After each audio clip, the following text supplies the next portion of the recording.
Hey, welcome guys, and hello and good morning. Well, good afternoon. Well, I don't know when you're going to really watch this video, so good day, okay? That probably works. But let's get honest here. I am Valk from Dem Hobbies, and I am running a new series today that will be for a lot of people that are new or starting out or in the moderate kind of area, or people who are just getting back into Pokemon. So you're wondering, what series could this be that I'm working on? I'm going to call it the Penny Pincher series. This series is completely tailored towards getting started and making yourself the most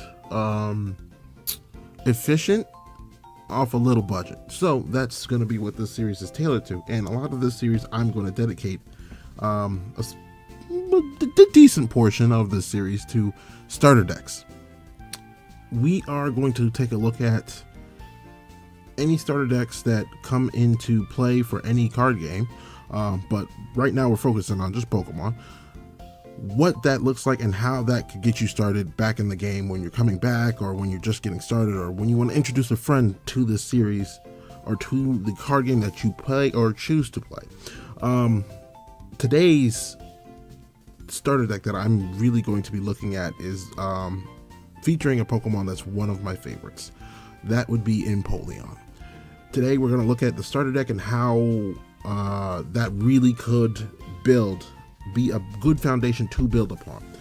So right now I have up the 60 card deck that I have retooled for current format in today's world. That would be March 31st, 2018. So if you're familiar with the current format, there's a couple of X and Y's in there up until Sun and Moon, or what are we at? Ultra Prism. So this is going to be a series that is talking about just how to get started, where to get started, if you're buying Pokemon, what those prices might look like, or if you're looking at trading, how to maybe really trade for some of those guys that might be effective and what to be prepared for. So let's take a look at the Empire deck that I put together and kind of get it started from that start point. I'm going to bring up a couple other things that are important to know along the way. All right. So for our first 2-2 line, we have Remoraid and Octillery. Octillery is he's in an older series of X and Y, so you have to be a little conscious about him possibly being rotated in the future. So just keep that in mind. Octillery in himself anywhere is a $5 to $10 card.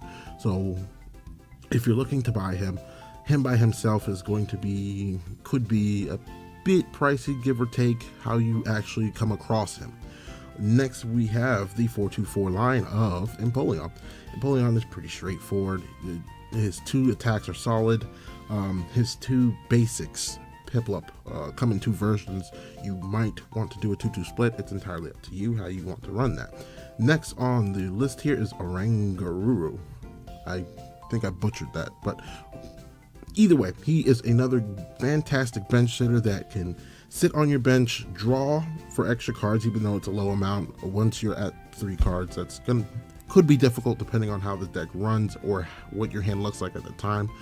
Not to mention him being a colorless type is not actually that functional with the deck in terms of him being searched out. So just keep that in mind. He is a bench sitter that you will probably regular draw into, or from one of your other draw factors, which again, it's just another bench sitter. He helps in that sense, and he can help restore the hand. On to the last one is the Sandslash. We have a 2-2 line of Sandslash.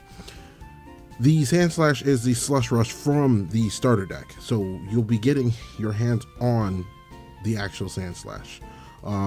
His basic that I'm using is not included in the starter deck. It's the other basic. You can use either or, it doesn't really matter, although I felt like the defense curl for a free no energy cost would be a lot better. So me personally, I've chosen that Sand Shrew. When it comes to Pokemon in the starting half of the game, you're really just bench filling. You'll see when we do some play tests, you're really just attacking with Empoleon. So it's a lot of bench sitters that are pulling into the deck. Once you've thinned out all the basics from the deck, you really just pull directly into answers. So it's a very fun, very bountiful really play style that you will probably find pretty attractive in terms of how it plays. So let's keep going. We'll talk about trainers here. Now trainers will be, you'll do a lot of looking, but once you find what you need, you just have to get several copies of. So there's little things in here.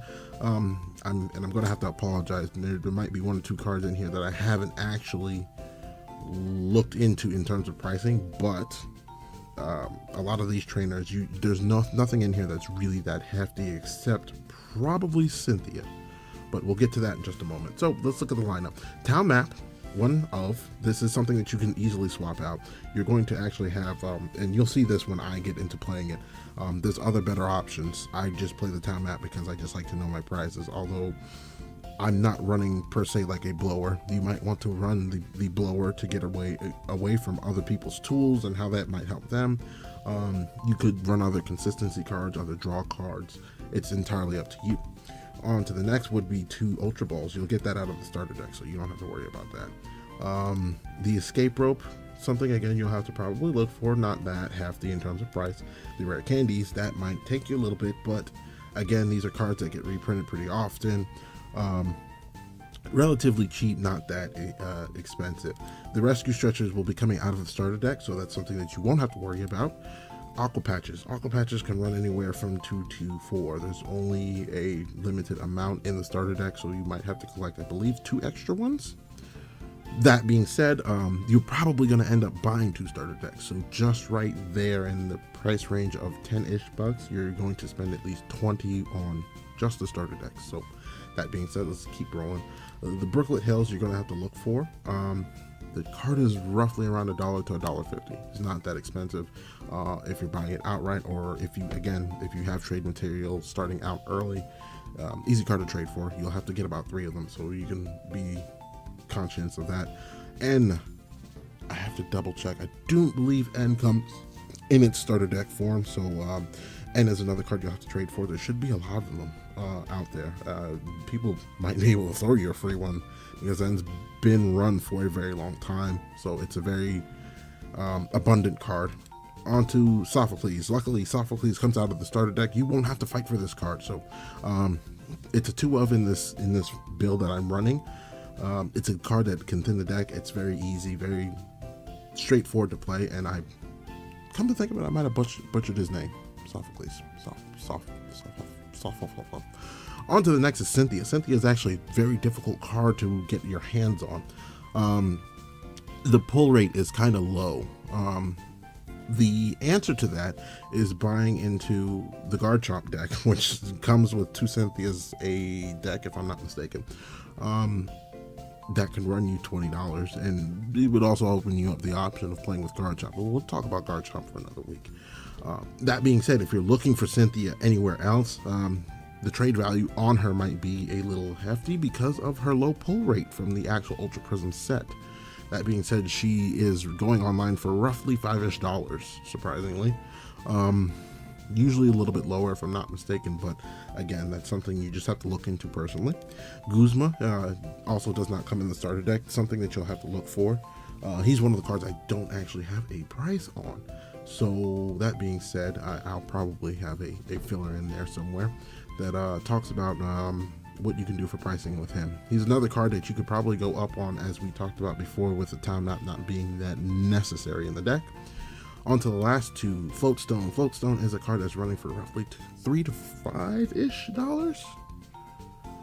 online. So this is a card that hopefully you can find somewhere to trade for some decent value, if not buying it outright at one of your local card shops, or maybe a digital online card shop per se, them hobbies.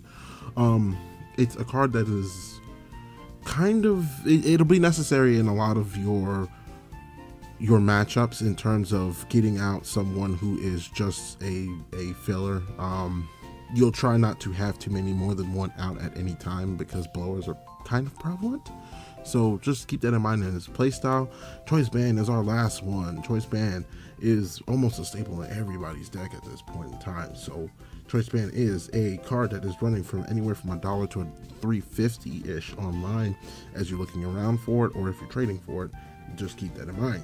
All right, on to our last slot, which is energies. We are running 2 counter energies, and counter energies by themselves are not very difficult to pull from the Ultra Prism set collection that me and Hype have noticed from our pulls. But it is a card that is running from anywhere from about $1 to $2 online. If you are looking to trade for it, I would assume it's pretty much not that difficult to trade for. That being said, you're only running 2 of them in the deck and 8 water energies. So for anyone out there that is wondering, how does this deck play? Well, we can talk about just ideologies here for a moment. Given the current format, and we don't really know how long it'll stay, the main draw and backline is really Octillery. Octillery is complemented because he draws up to 5 with the Sand Slashes. So you could potentially have 7 cards in your hand plus the draw supporter for the turn. It's incredibly powerful in terms of playing for what you need out of the deck, but the deck has to be thinned. That is something that is critical.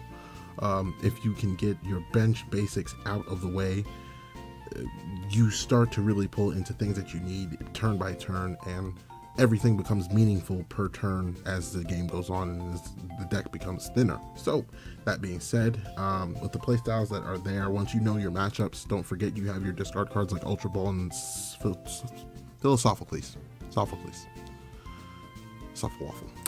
Once you have an idea of what you don't need in the matchup, you can start discarding cards while they're in your hand to go get your more critical pieces, and from there the deck just runs efficiently. That being said, I run some kind of thin numbers in terms of playstyles. The Ends could probably be more or less.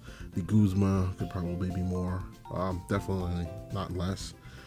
That being said, it's entirely up to you how you want to play that style, and practice makes perfect. Once you know how you play, you'll adjust accordingly. So, for everyone out there, the next probably few videos I'll just be tailoring to this deck. It won't be that long. Afterwards, I'll be covering more starter decks, more starter decks. The Pen and Pincher series is about evolving from little man to big man. All right, guys, this is Valk from Dem Hobbies. Don't forget to subscribe to the channel. Don't forget to ring that bell on the subscription so that you guys see our videos when they come up. Don't forget to join our Facebook group. Listen, we are running the raffle every month. It's our giveaway raffle. When you purchase anything from us, it's 5 tickets. The earlier raffles that we're doing are startups for our channel. So that basically just means we are selling the actual raffle slots. They're $2 a ticket. So just check that out. Join us on Facebook. Follow us. We will get back to you guys whenever we can. And we are damn well excited to make this a journey together. All right, guys. Love you. Peace out.